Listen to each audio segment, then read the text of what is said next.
All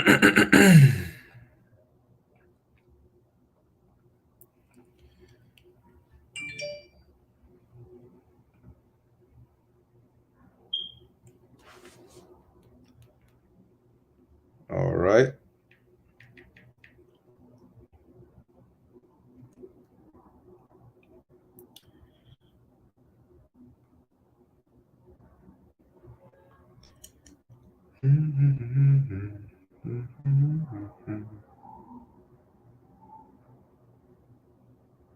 Cool, cool. All right, Shalom. First and foremost, I want to give all praises, honor, and glory to Yahweh, Bahasham, Yahweh Shai, Bahasham, Rachah Kodash. Double honors to the elders and the apostles of Great Millstone, and peace and blessings to the elect. And as you can see in the title, we're going to put that heat on your ass. All right, with an extra exclamation mark. And this is a title that the elder apostle Ramlab had thrown out during this lesson. Babylon is fallen, and he was speaking on pretty much on Esau, Edom, these Edomites, okay, and how ultimately when we get to the kingdom, and even prior to that, when the Lord fully takes down these devils' kingdom, the condition, all right, the painful heat, fire, struggle that we're gonna put on them, okay, the hell that we're gonna put on them is gonna be unbearable, unimaginable, But when you think about it, because after all the atrocities and wickedness that they committed, really not just against anybody, but against the Lord's chosen people, against the apple of the Lord's eye, which is us, okay, and then the Lord is gonna give us first 1,000 years to repay them as they work for us and build up our kingdom. And then after that, as we go into the prophecy of the book of Obadiah, they literally are gonna feel that heat, okay, on them.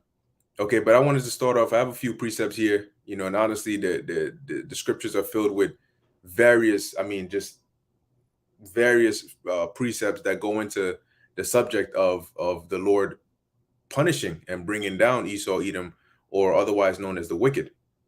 So what you see before you is a picture of two Edomites. You have on the left Klaus Schwab, and then you have on the right side this guy Yuval Noah Harari. All right, and there's some videos if you don't already know about this individual, with his proud demonic ass, that they basically openly speaking against the power of Yahweh Bashem Yahweh Shai, as they call him, the God of the Bible. And that's another aspect too, is that pride. One thing about these devils is that when they commit atrocities and wickedness and sin, they do it in pride. So they don't do it. They definitely don't have fear when they add sin onto sin.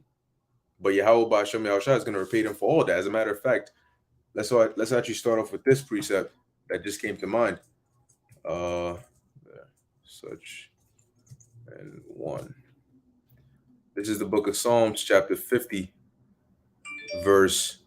Let's actually go up. Let's see. Yeah, Psalms 50 and 16. It says, "But unto the wicked, God saith, what hast thou to do to declare my statutes, or that thou shouldest take my covenant in thy mouth? Seeing thou hatest instruction and casteth my words behind thee," which a precept that goes with this, I believe it's in Isaiah, I believe it's 26 or so, but one of those chapters, it talks about how they're like the deaf adder that stoppeth the ear. So they ain't got no business, with the word of the Lord. When thou sawest a thief, then thou contendest with him, and hast been partaker with adulterers. Thou givest thy mouth to evil, and thy tongue frameth deceit. Thou sittest and speakest against thy brother. Thou slanderest thine own mother's son. Right, and that their brother or their own mother's son, which is another way of just saying their brother, is referring to us, the Israelites, because the wicked here is referring to Esau, Edom, and you can you can deduct that or know that by going to the book of Malachi, the first chapter, in which it refers to Esau as the border of wickedness. So they are the wicked, or otherwise known as the sons of the wicked, right? So as it says here, thou slanderest thine own mother's son. These things hast thou done, and I kept silence. And these things go past just slandering us. Okay, when you go back to the time, I mean, we can even jump generations, we can jump millennia, we can jump time periods. But if you go back to recent chattel slavery, the abominations that they committed, okay, the atrocities that they committed against the men, the women, the children, raping men, raping women, raping a man's wife in his presence, raping little boys, buck breaking, just chopping off, extreme draconian measures. I mean, just bare ridiculous madness that they did to us, right? And we had to suffer that, both their men and their women, and we had to suffer those things, leading into the Jim Crow era, even up all the way until now. The way that they set all these things up, right? But that's just dealing with now. We can go back during the time of the Roman Empire. We could go back during the time of the Greeks having rule over us. Hell, we can even go back during the time of the Babylonians, when they besieged Jerusalem. And it tells you that when you go into the book of Obadiah, there's an account of that, and also in the book of I believe First Ezra, how they stood in the way, how they pretty much helped. They stood in the way and they helped the Babylonians. Okay, as they destroyed our walls and temples and put us in captivity. But we can even go back before that and go to the time of when we were coming out of the wilderness, and we met was it Amalek that came to war against us. So it just goes back and back and back. All right, and there's so much that you have to pay for. But as the scriptures say, right, Psalms 50:21, these things hast thou done, and I kept silence. Why is that? Because the Lord was punishing us. As a matter of fact, perfect precept for this is in one of the accounts that I mentioned in the book of Maccabees. Is it second Maccabees? Um, let's check the sixth chapter. Let's see if it's in here. Right around the. Okay, let's see. No, got a few words. Nope, not this chapter. Let's see. Let's look this up. This is a perfect precept that goes with this. Goes with the point that I just made. And sorry, please. Hmm.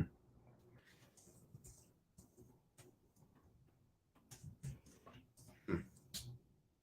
Wonder why it's not showing up in here. Second Maccabees. Is it the?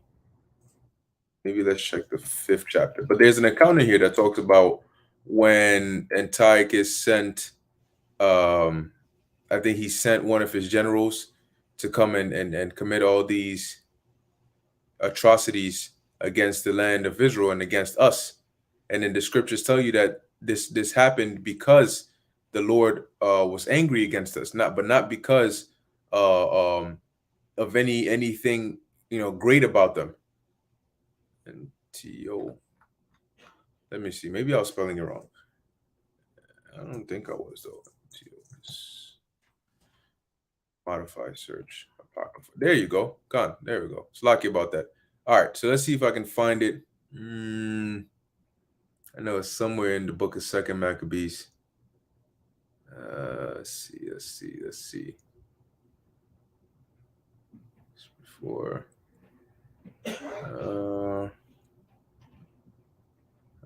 Yeah, and I'm really looking for it because it's a very important precept. Let's see. Then, yeah, but it basically talks about how the reason why this was happening was because the Most High was angry at us and not because, yeah, there it is. I think it's this one. Second Maccabees, the 5th chapter. There we go. Right around the 17th verse. Rakthayal Bashem Shai. So, right, back to the point that I was making, right, which is that when we go back to the book of Psalms, chapter 50 and 21, it says that these things thou hast done, right? And I listed a few things, I listed a few accounts, but as it says, and I kept silence. Thou thoughtest that I was altogether such an one as thyself. So they thought that, the Lord was down with it, right? He was okay with it. That's why he's not doing anything about it.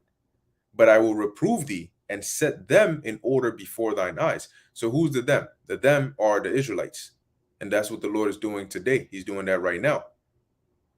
But now going back to the precept, as it says, and I kept silence as they did these things. This is the book of, and hey, one account is when you go to the book of Maccabees, you'll read about the terrible atrocities they committed against us. So all right, this is Second Maccabees 5 and 11.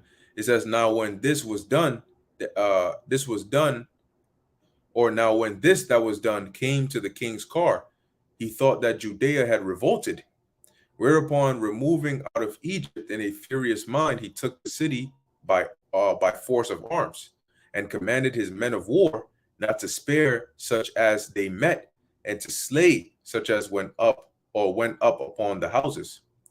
Thus there was killing of young and old, making away of men, women, and children, slaying of virgins and infants. Right, and they did all this to us. And they were destroying within the space of 3 whole days 80,000. That's 80,000. Whereof 40,000 were slain in the conflict, and no fewer sold than slain. So you had 40, half of them were slain, and half of them were sold. Right?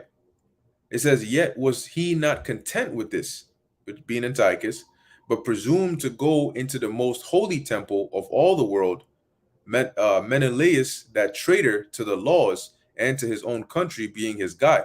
And yeah, and that's also in consideration, because in these, you had a lot of instances where you had Israelites that were helping the Edomites commit these acts and do these things, and they gonna get their part. That's why we have Jacob's trouble. But guess what? Jacob's trouble is also going to be Esau's trouble. However, Esau's trouble is going to carry on from Jacob's trouble, right? Because Jacob's trouble is really Jacob plus the nation's trouble. But then Jacob's trouble is going to be over when the kingdom comes, right? Once Jake goes through that final ass whooping, that's going to be over for Jacob's trouble. However, that is going to be the true beginning of Esau's trouble. It's going to start on this side because his kingdom is going to be destroyed, it's going to be taken down. But what's going to happen? That very day, you're going to be shackled up. First off, you're going to be preserved in your old ass age. You're going to be preserved, shackled up, and then you're going to be dealt with. And you can look forward to the next 1,000 years. Imagine that, a whole 1,000 years. And you're not going to be subject onto just men. We're going to be gods.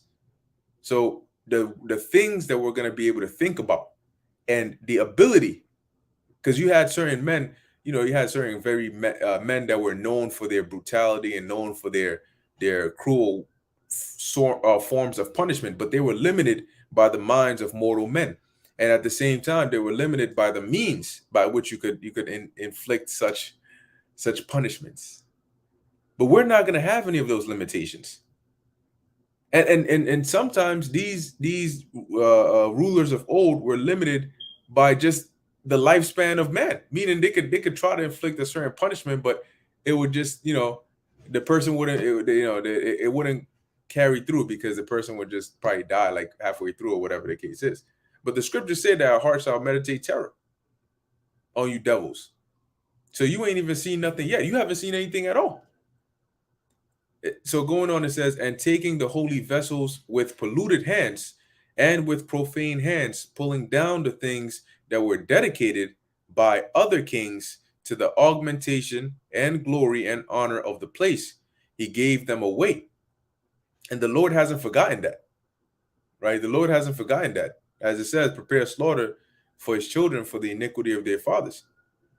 Verse 17, so haughty, meaning proud, was Antiochus in mind, that he considered not that the Lord was angry for a while for the sins of them that dwelt in the city, and therefore his eye was not upon the place. So once again, going back to Psalms 50, as it says, thou hast done these things, or these things hast thou done, and I kept silence. But that was because the Lord was angry and his eye wasn't upon the place. So he allowed them, or really used them as a punishing instrument. But after the punishment is over, then all eyes are on you. And yes, the other nations are going to be in captivity too, but you, the scriptures don't say that the things that the Lord has said against you, he hasn't said it like that against other nations. The Lord explicitly said he would have war with Amalek from generation to generation. Even the blue letter, with majority of your scholars talk about how Esau, Edom is the nation that the Lord, the one nation that was not promised mercy. What do you think? What do you think is coming for you? And that's why they're so terrified. Deep down inside, they're terrified, and they try to cover that up with all these plans and the proud speaking. And but you're out of your mind if you think that you're going to be able to stop prophecy from happening or from coming to pass as it should. You got demons like this that in their mind, with this big ass deformed head, that they're going to be. And look at this guy. How? Look at his eyes, they're droopy eyed and shit. These are the people that are supposed to stop the Messiah, who's coming back in the superhuman angelic form with the angels. But these guys, in their think tanks, are gonna put a stop to that. According to him, they're gonna surpass the God of the Bible. Right? He's limited because he can only create or organic items, and they're gonna be able to create inorganic items. First off, that is an inorganic item is not greater than an organic one because you cannot create life. All right, there's a whole lot these people don't understand, but they're so proud. So let's get this. This is the book of Daniel 4:17. It says, this matter is by the decree of the watchers and the demand by the word of the holy ones, to the intent that the living may know that the Most High ruleth in the kingdom of men and giveth it to whomsoever he will. Job 9:24. The earth is what? Given into the hand of the wicked. So who gave it? The Most High. And who's the wicked? Esau. And setteth up over it the basest of men, and that's these devils. All right, they're the basest. So right now, the Lord put them in rulership, and not because of them, or not because of any skill or ability that they had, but because the Most High gives it to whomsoever he will. So they're there to do a job. But the only reason you're not touched right now, because the Lord actually has a divine protection over them, and that's because they are important for the role of fulfilling prophecy. But just wait, like how Satan went to the Most High and basically, he's like, yo, what's up with Job, right? He's saying, oh yeah, I mean, of course you have a hedge over him, so that's why he's not going to curse you, but you just take that off and let's see what's really going down. Let's see what's really cracking, right? And just as Yahushua said to Peter, that Satan have desire to sift him, as was it, corn is sifted, wheat is sifted, one of those things. Well, guess what? We got desire to get our hands on you, but that's going to happen when the Lord says, okay, you have done your job, you have fulfilled the prophecy that you need to fulfill. And now the next part of prophecy, Isaiah 24:20, because it's going to begin with this. Now it says, Isaiah 24:20, the earth shall reel to and fro like a drunkard. So when you look at somebody that's drunk, they stagger, they can't walk straight, they stumble, they might fall.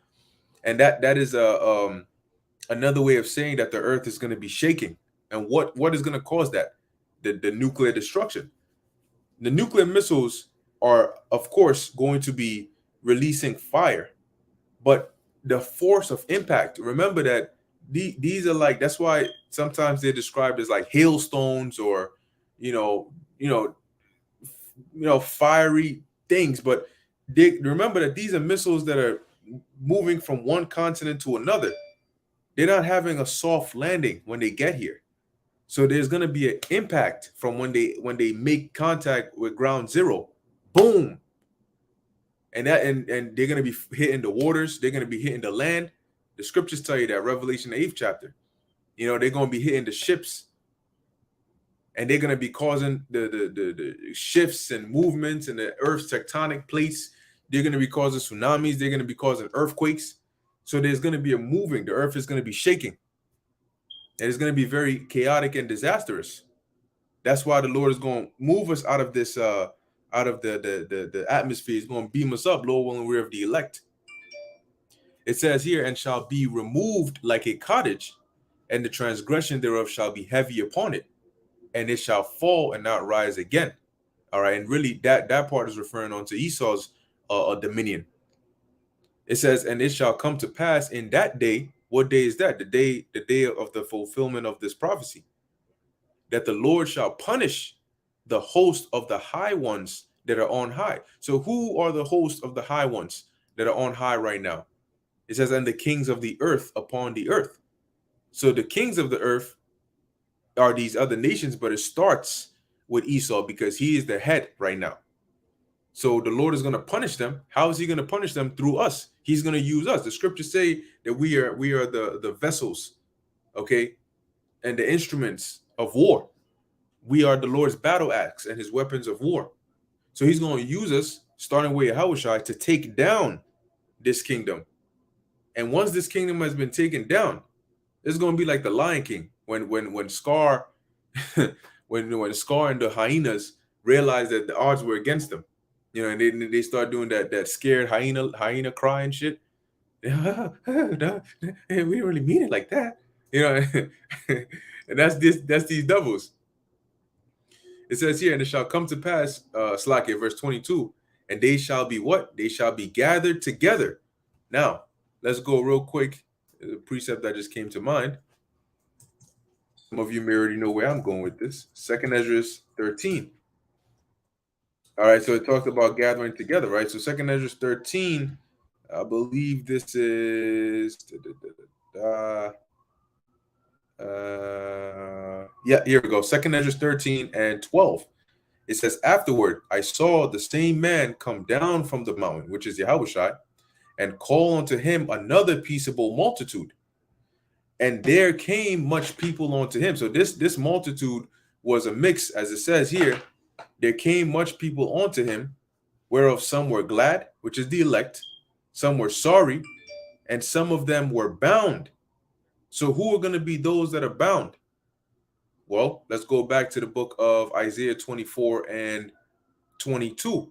And they really is going to be these nations, but it starts with Esau, Edom, shall be gathered together as prisoners are gathered in the pit. So the Lord is going to come back. We're going to have the power. We're going to search them out, find them, grab them, bind them. Bars. All right, but it says here, some of them were bound, and some brought of them that were offered. Then was I sick through great fear, and I awaked and said, right. So going back, we're going to grab them up, bind them, chain them, shackle them, and as it says, gathered in the pit, and they shall be shut up in the prison, and after many days shall they be visited. So can you imagine that?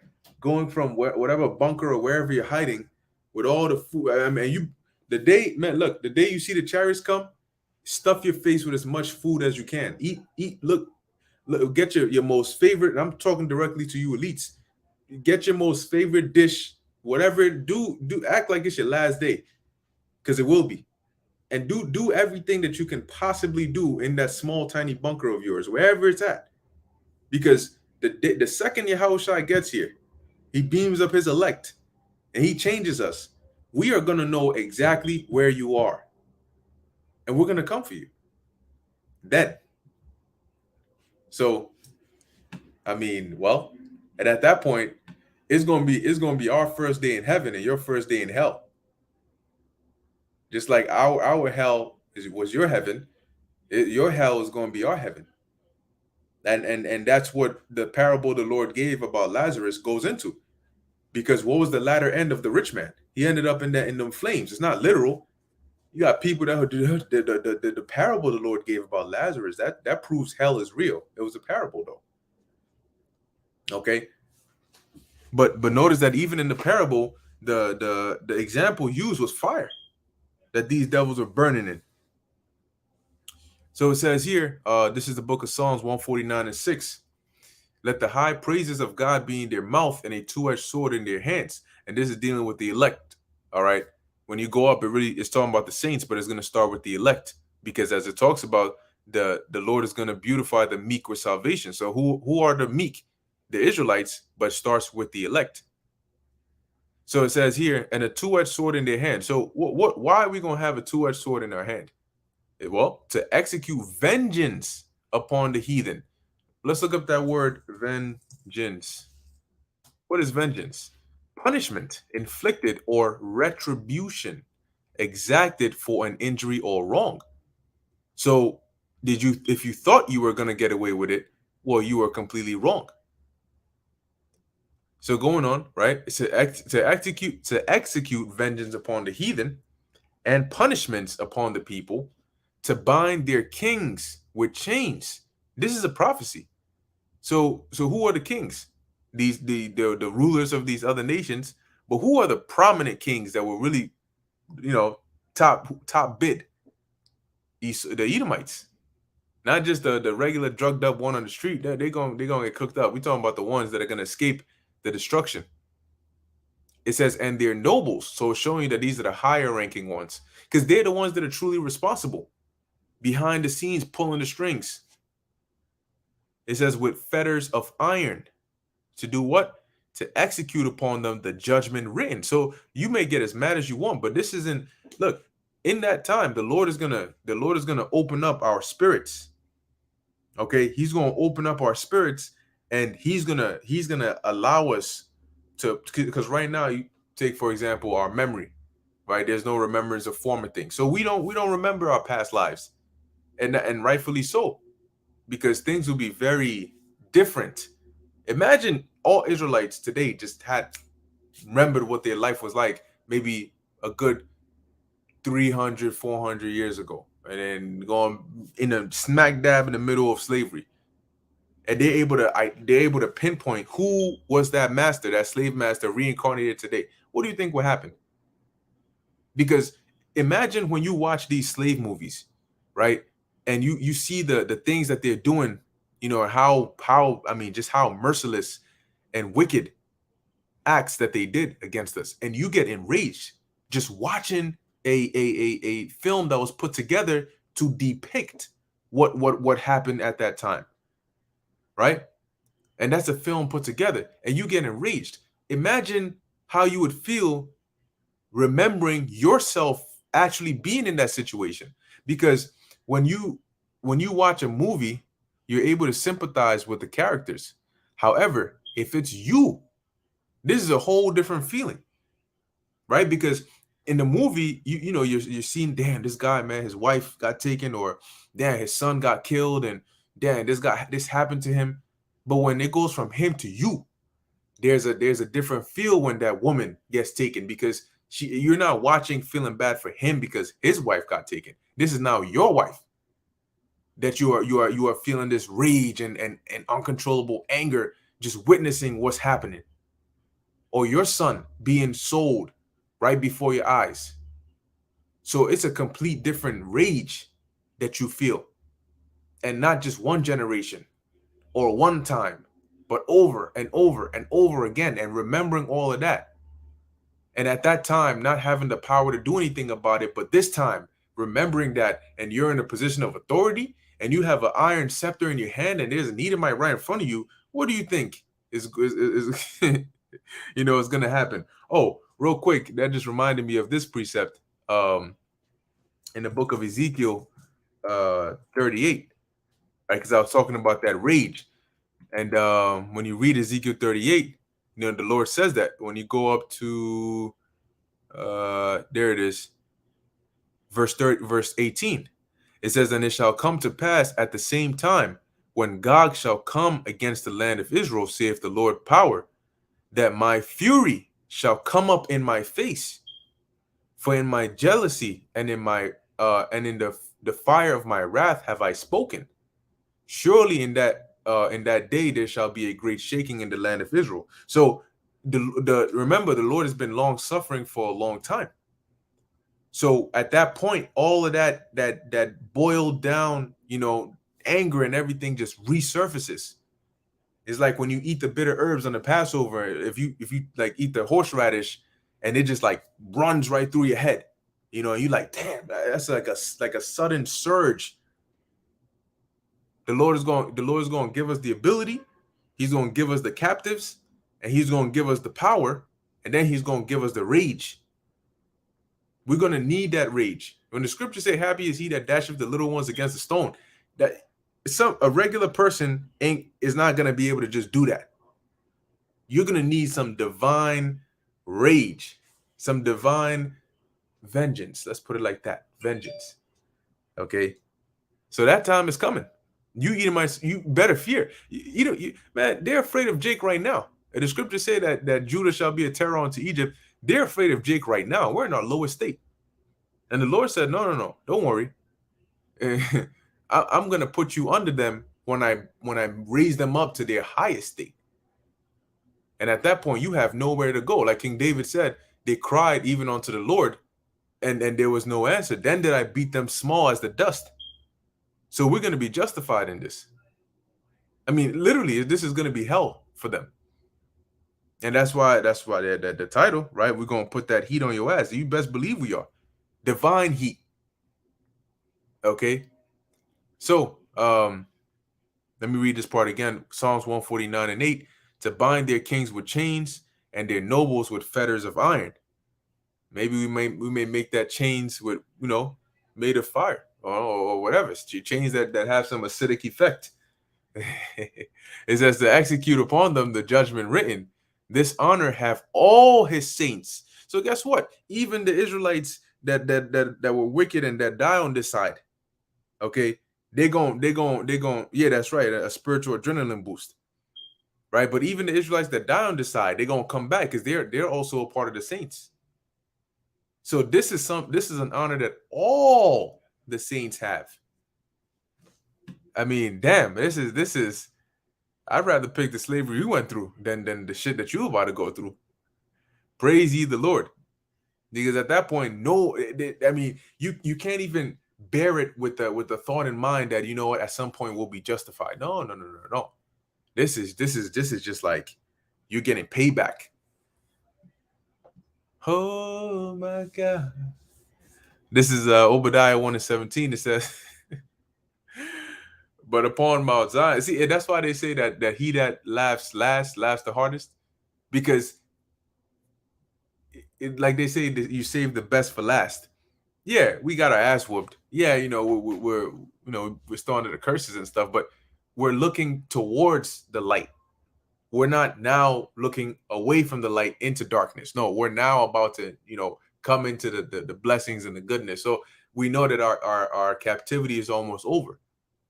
And that's a much better feeling coming out of suffering than now going into it. Because now you have that relief of, all right, I've been through it. I went through it. I'm good. I don't have to go through it again. But you are like, oh shit. It's my time. I'm now about to go into it.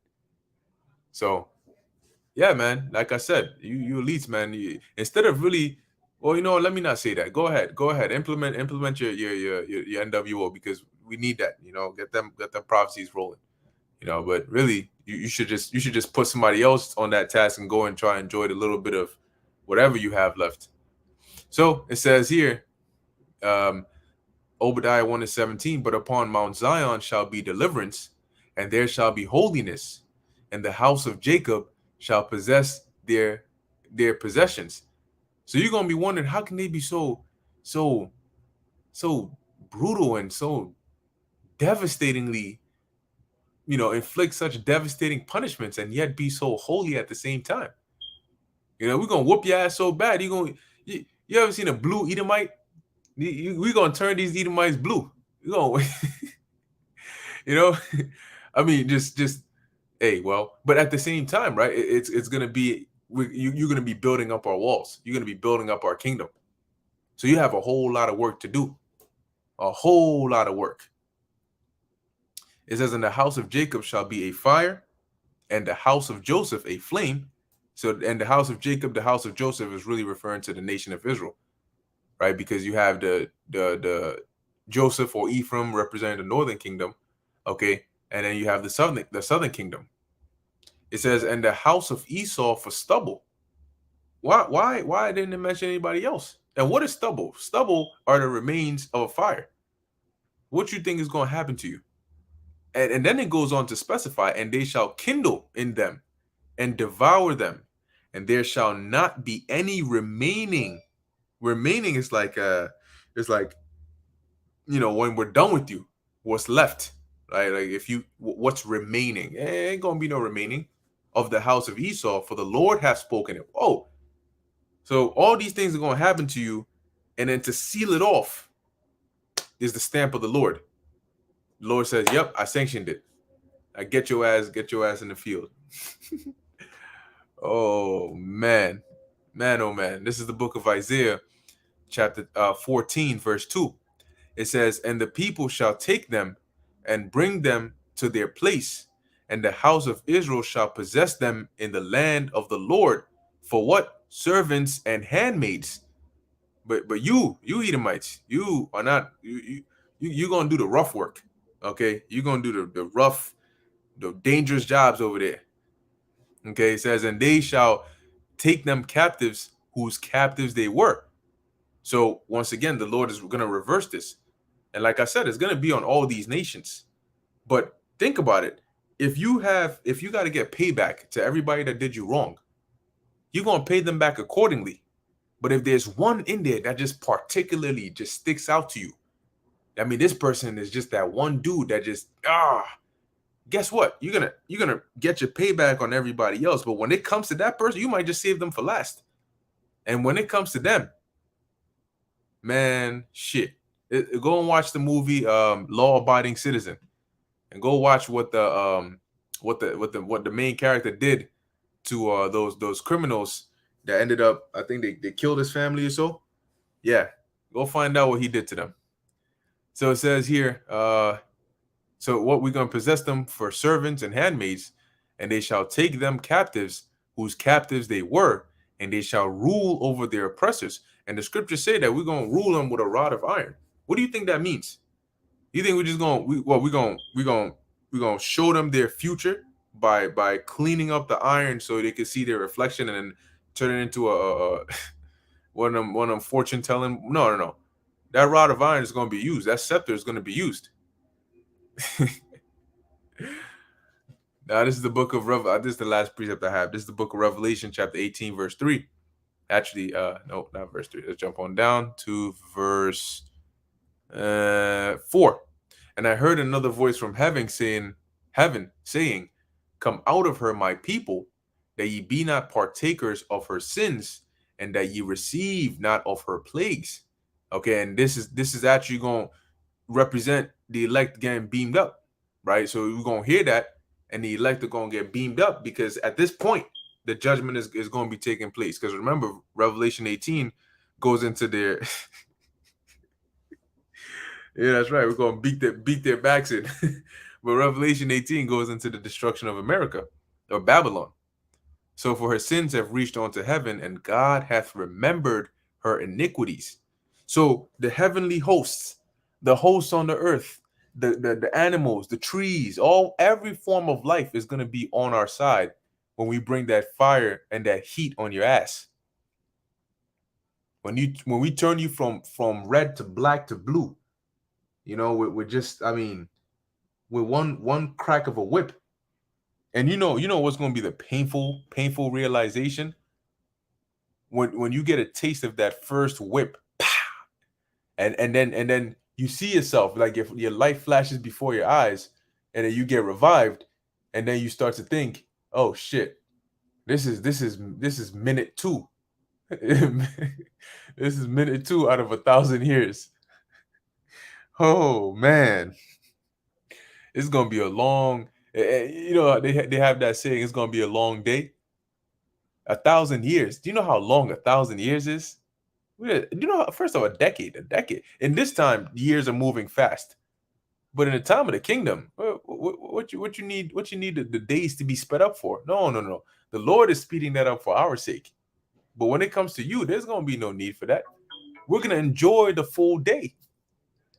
You know, so you're gonna have a full day to experience what true labor feels like, and you're not gonna have an option. You're not whether you run. How do you run? How do you? You know, when we try to run from the plantation, you had dogs, you know, that would sniff us out and all that. I mean, what are you gonna run from? From divine beings, from gods? Where are you gonna run to? So it says here, verse 16, reward her even as she rewarded you, and double onto her double according to her works. In the cup which she hath filled, fill to her double. All right. And so guess what? Applying that to the things that they have done to us, we're gonna do it back to you righteously. You know, we're gonna do it righteously. So get ready, man, because you are in for some shit. So whatever it is, I mean, what and plus you're limited. You know, I mean, you could try to yeah, that's it. That's it.